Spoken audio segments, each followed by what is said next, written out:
Hindi natuloy si Jan sa lakad niya. Nagpunta na lang sila ni Yam sa park. Kinansela na lang niya ang meeting niya sa ka-business meeting niya sana. Yaya, si Tams, asan? Tanong ni Jan sa yaya ni Yam.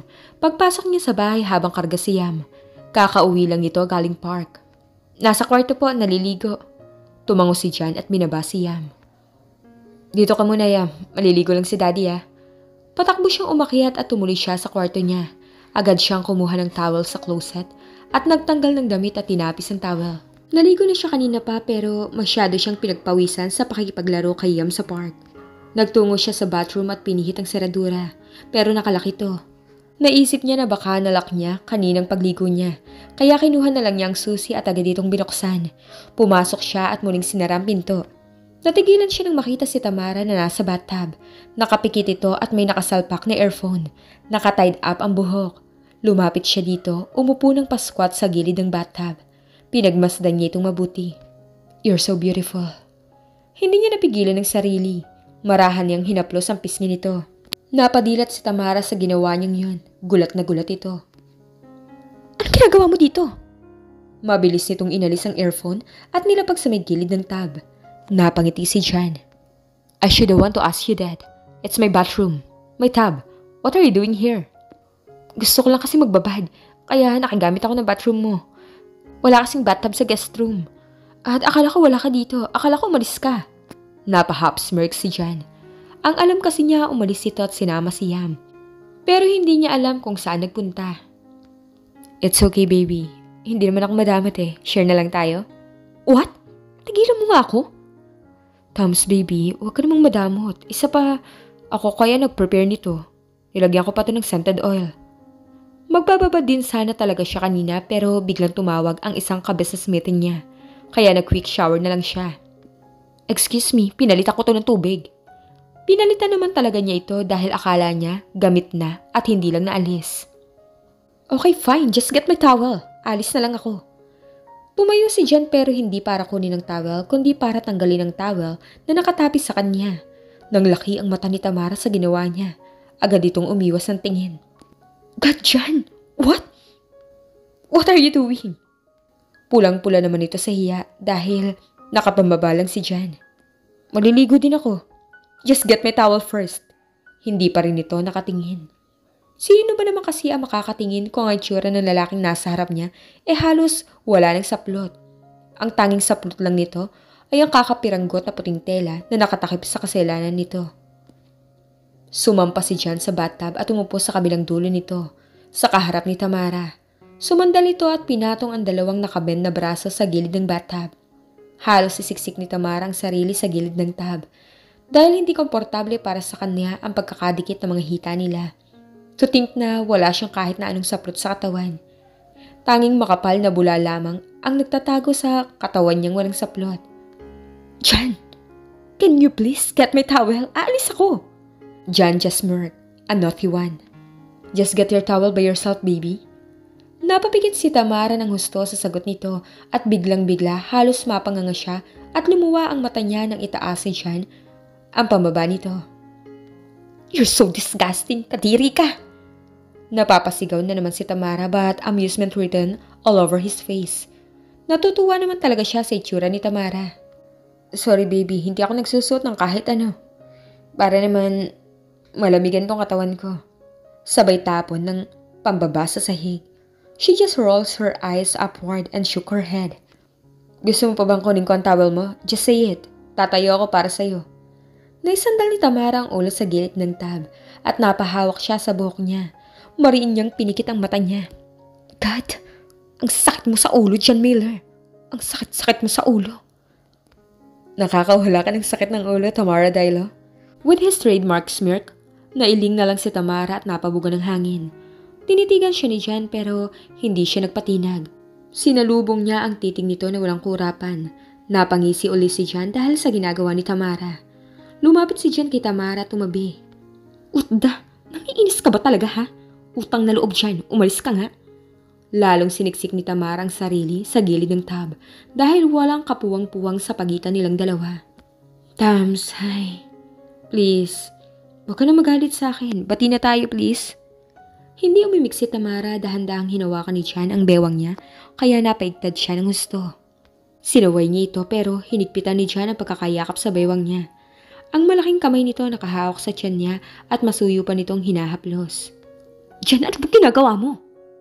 Nagpumilit si Tamara na makaalis sa pagkakahawak sa kanya ni Jan pero hindi siya hinayaang makaalis nito.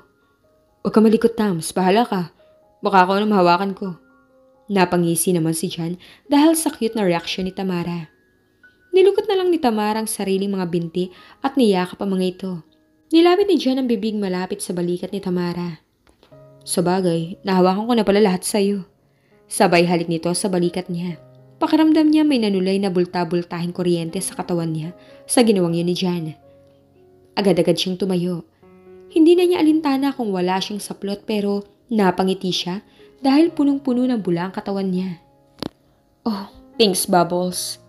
Akmang aalis na siya nang bigla siyang hilahin ni Jan sa kamay sabay hatak sa katawan niya ng isang kamay nito. Bumagsak siya sa ibabaw ni Jan paharap. What the? Don't run away again, Tams. Just talk to me, please. Okay, fine. Just get off me first. Tsaka tayo mag-usap. Utang na loob dyan. Gusto mo talaga mag-usap tayo ng Ha? Kakainis ka talaga. Inis na talaga siya dito dahil lalo siya nitong niyakap. Nagpumigla siya para makawala. Huwag ka malikot, Tam. Sinasabi ko sa iyo, may magagalit. Nakangiting sabi nito. Abot talagang. Wala akong pakialam kung sino magagalit. Dahil ako galit na talaga.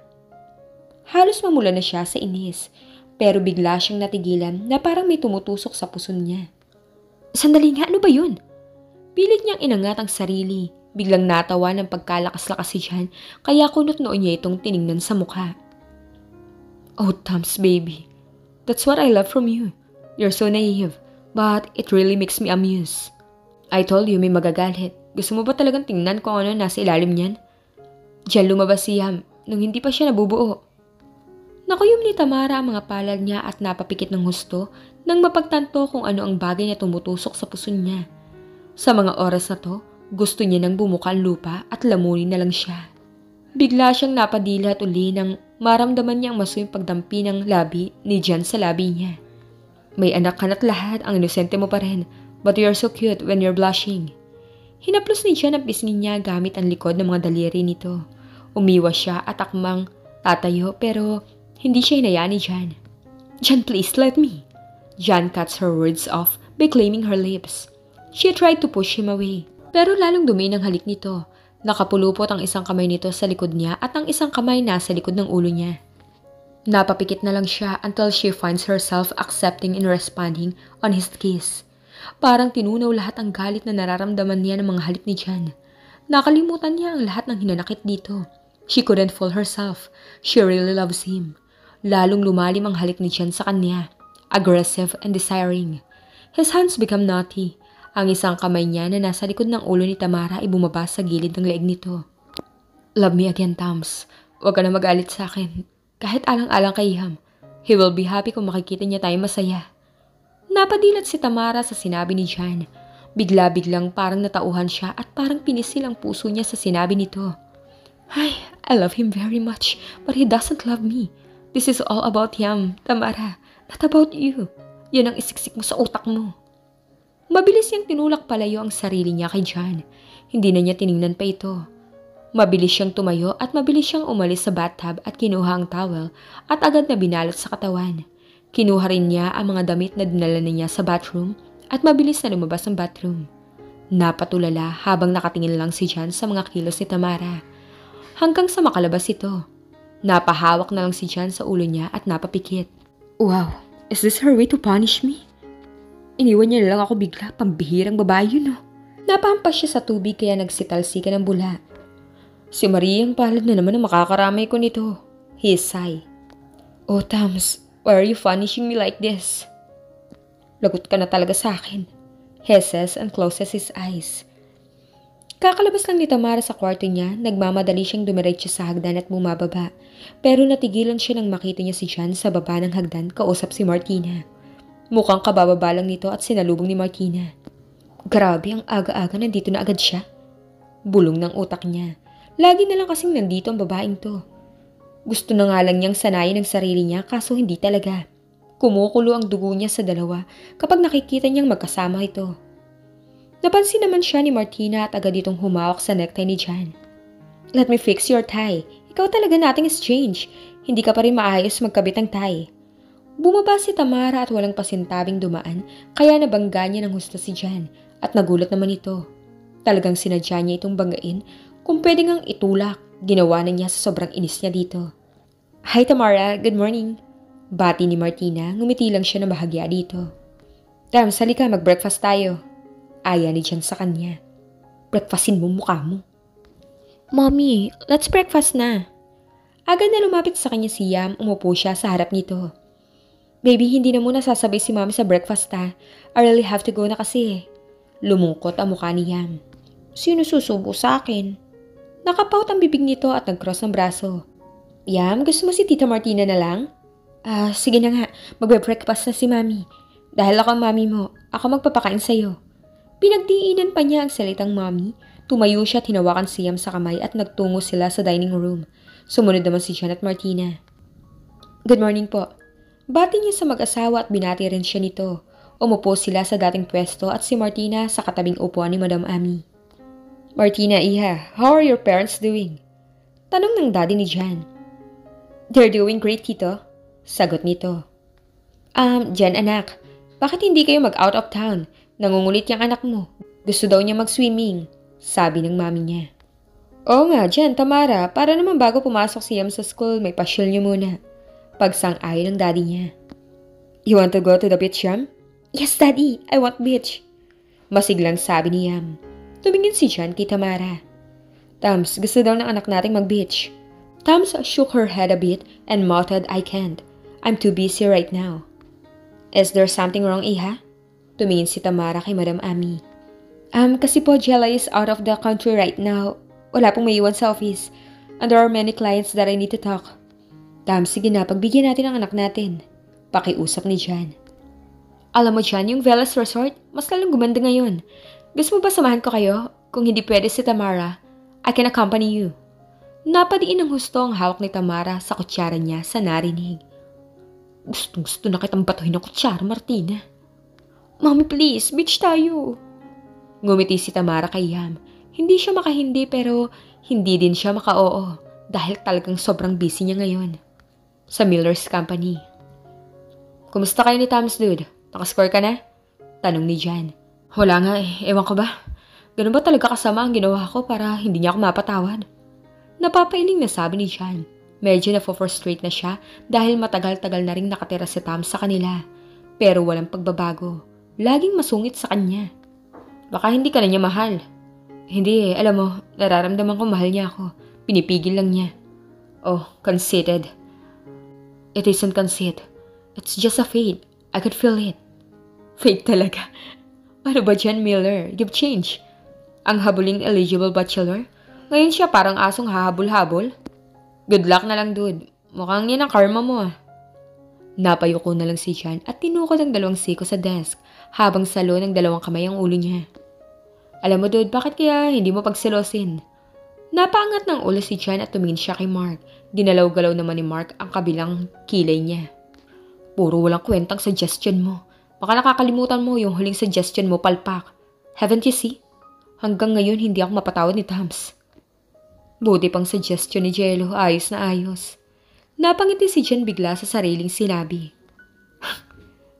Nanginabang ka nga sa suggestion niya, siya naman na nawalan. Natatawang sabi ni Mark. Ang tinukoy ng dalawa ay ang dapat na regalong babae kay Jan noong birthday na suggestion talaga ni Jello. Pero ang nangyari si Tamara nga nakapasok sa kwarto niya. Pero dadisipin mo to ha. Ang babae kapag lalong sinusuyo, lalong nagpapakipot yan. Subukan mong dedmahin minsan tapos pagsilosin mo. Ewan ko lang kung hindi pa yun si Tams bumalik sa'yo. Yun ay kung mahal ka talaga niya. Napaisip naman si Jan bigla at napangiti. Alam mo dude, pansin ko nga parang nagseselos nga siya kay Martina eh. Kasi to kanina, binangga ba naman ako nung kausap ko si Martina. Tapos one time, nagpunta si Martina sa bahay. Pinunasan ako ng pawis sa noo. Pabagsak na sinara yung laptop niya sabay alis. Napapalo si Jan sa lamesa gamit ang dalawang kamay. Nagsiselos nga siya, dude. Baka naman nagfe-feeling ka lang ha. Kontra ni Mark sabay tawa ng malakas. Biglang tumayo si Jan. Matingnan nga, sabi nito pagkuhan. Oh, saan ka pupunta? Pupuntahan ko si Tams, madalhan nga ng kape. Adik mo. Mas adik ka. Pauwiin mo na nga si Rika. Hindi tuloy mapapayag sa outing si Tams eh. Kakaalis na kahapon nun eh. Gusto mo bang sa akin magalit yun? Magkasama si Jaylay at Rika na nagpunta ng Hong Kong. Alis muna ako. Mabilis na sabi ni Jan. Duman muna si Jan sa isang coffee shop para bumili ng coffee and pastries for Tams. Bago tumuloy sa interior office ni Tamara. Hayana, bati niya sa sekretarya. Hi Mr. CEO, nasa loob po si Ma'am Tams. Sabay turo nito sa pinto gamit ang isang hintuturo nito. Tumuloy siya sa office, kumatok muna siya at saka binuksan ang pinto at pumasok. Nakita niyang abala si Tamara sa harap ng laptop nito. Hindi man lang nagawang tingnan ang taong pumasok. Lumapit si Jan at pinatong ang dala nito sa desk at tumupo. Tumikim siya at doon umangat ng tingin si Tamara. Jan, what are you doing here? She asked formally. Dinalhan lang kita ng snack, coffee and pastries. Wow, thanks. Did he come just to bring me a coffee? Ngumiti lang si Jan at bahagyang tumango. Ah, thanks. Muling humarap si Tamara sa laptop at pinagpatuloy ang ginagawa. Mga ilang minutong walang imikan hanggang sa tumayo na si Jan at nagpunta sa likod ni Tamara. Yumukod siya para tingnan ang ginagawa ni Tamara. Tumigil si Tamara sa ginagawa at tumingin kay Jan na halos dumikit na ang pisngi nito sa pisngi niya. Tumingin din sa kanya si Jan at ngumiti.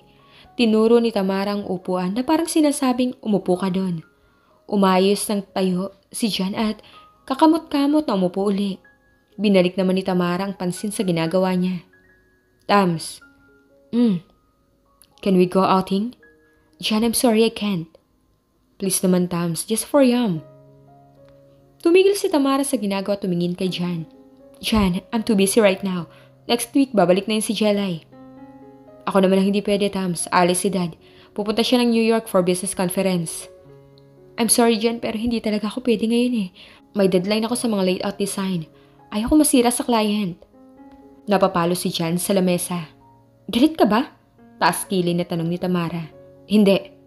Yamot nitong sagot. Okay, fine. Kung ayaw mo talaga, hindi na kita pipilitin. Papasama na lang kami kay Martina. Don't you dare! Mabilis at napalakas sa sagot ni Tamara. Napa-chin up ng gusto si Jan sa narinig at pinagmamasdan ang reaksyon ni Tamara. Why? Ayaw mo naman kami samahan. Wala kang time para sa amin. Lalo na sa anak natin, I guess Martina has. May oras ako sa anak ko. Ngayon lang naman dahil sobrang dami kong ginagawa. Pwede ba dyan ha? Huwag mo nga binibuild up si Martina sa anak ko. Hindi niya kailangan ng pangalawang nanay. Gumalaw ang dulo ng labi ni Jan na parang gustong mapangiti pero pinipigil niya. Usapan tayo diba? Kahit sa bahay na kayo nakatira, tuloy pa rin ang 50-50 share custody natin. Oras ko kayam ngayon kaya ako masusunod. Tumayo si Jan. Alis ka na agad, Mr. CEO? Sabi ni Ana paglabas niya. Yeah, masyadong busy. Tsaka siya tuluyang lumabas ng gusali. Napangisi siya paglabas niya ng gusali. I know you're jealous, Tams. Sabi niya habang malapad ang ngiti sa labi. Nagseselos nga kaya si Tamara kay Martina? May dapat nga ba siyang ipagselos?